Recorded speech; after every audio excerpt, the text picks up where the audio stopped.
Hello friends, today we're going to be talking about how we find tax delinquent properties in my area.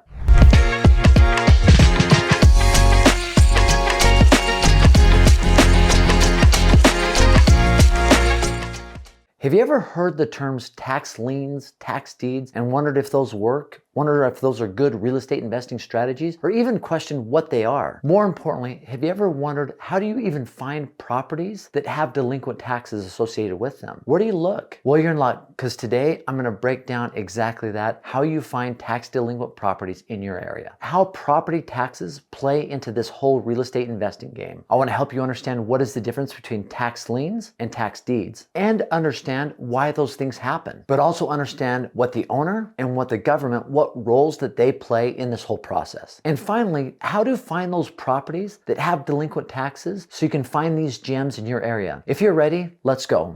So first off, what are property taxes? Well, it's the good old government, right? Uncle Sam, he wants his pound of flesh. He needs his money. We have to be paid. So property taxes are associated with every real property asset. And property taxes can be a good thing, right? They go towards some good things. They go to pay for schools. They fund libraries. They fund roads. They fund parks. So property taxes are utilized by municipalities, states, government entities to fund the things that we utilize every day. And every year, these agencies will send out tax assessments telling you what you owe on that property. Now, the funny thing about assessment is everyone wants their assessment to be lower, because if you assess your property at a lower amount, the taxes you pay are lower. However, we all want the value of our property to be much higher. And it is that time of year. I just remember looking through my mail just the other day and receiving multiple tax assessments that have come in the mail on the property taxes that I owe that are due here in the next month. But property taxes overall are an added expense to a property. And if you have somebody who has bought a property, and let's say they bought it years ago, and the taxes keep going up because the value of the property keeps going up, and they've had a hard time making payments right here, and now the expense is here, chances are there could be some delinquencies that are starting to happen. And an interesting thing to keep in mind over the next few years is a lot of people bought properties over the last few years, and they bought them at very low interest rates. And there's a difference between a fixed interest rate and a variable interest rate. And there was people who bought properties to get their interest rate as low as they could on a variable interest rate. It might mean that the interest rate was even a touch lower than what was market value. However, these variable interest rates change as the current interest rates go up or down. So interest rates are a lot higher right now than they were 2 to 3 years ago. And so if all of a sudden interest rates jump from 2, 3, 4% up to 6, 7, 8%, what's going to happen to the payment of that property? Chances are it's going to go up, and there's going to be some potential delinquent properties. Either it's tax delinquent or they're going to foreclose because they can't make their mortgage payment. Anyway, that's something to keep in mind over the next few years as you watch the dynamic of interest rates and property values here in the United States. First off, what happens when somebody doesn't pay their property taxes? Well, if you don't pay your property taxes, an agency is going to send out a notice of delinquency on the property tax that you owe, on the money that is owed. And eventually, if you do not continue to pay that, or you don't make that up, they're going to put a lien on your property. Ultimately, how long you can go without paying property taxes really depends on the agency and the area that you live. Eventually, you're going to have something happen where this agency needs to do something drastic to recover the fees that are owed on that property. Now, the specific process, like I said, varies for each area, for each government agency. And so talking to local authorities, talking to a good attorney is going to help you understand that process. Now, if you do not pay the debt, the taxing authority could sell your home either through a tax foreclosure process or a tax deed process. Or the taxing authority might sell the tax lien that it holds, and the purchaser might be able to foreclose on the property to recoup that money. And each state is different. So understanding each state is vital to understanding the tax delinquency process, whether it's a tax lien or a tax deed.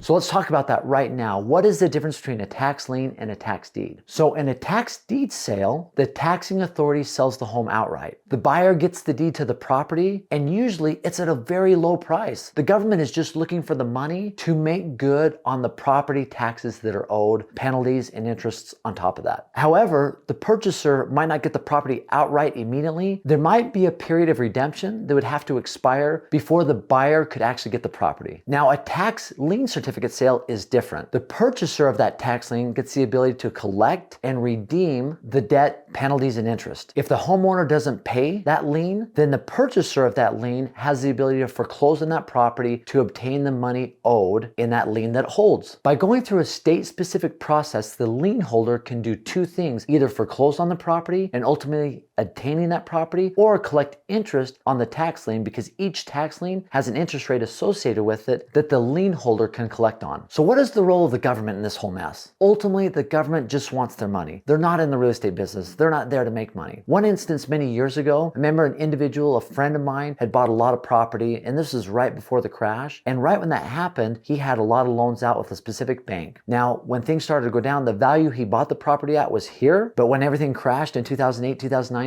the value was way down here. The bank came to him and said, listen, we need our money. He had said, I don't have the money. So the bank came and said, listen, we're willing to take this. We know you owe right here, but we're willing to take this. The individual had gathered enough money to be able to come in and take care of the bank at a much lower price. That was a big indication to me that through the whole process, whether there's money owed to the bank or a government agency, they just want their money. They are not in the real estate business. Now, what is the role of the owner? Chances are they've made up their mind. If they're not paying taxes over a 12-month, 24-month, 36-month period, I'm pretty sure they've probably made up their mind that they're willing to let this property go, which is really sad at times, but that happens more than you would even imagine. So what role does the investor have? Well, this leaves a great opportunity for you as an investor to be able to find these properties and take advantage of them, and sometimes getting a property at a very low price, or having access to get a property and foreclose on a property by owning a tax lien. So this is an amazing strategy that some people focus their whole real estate investing career on.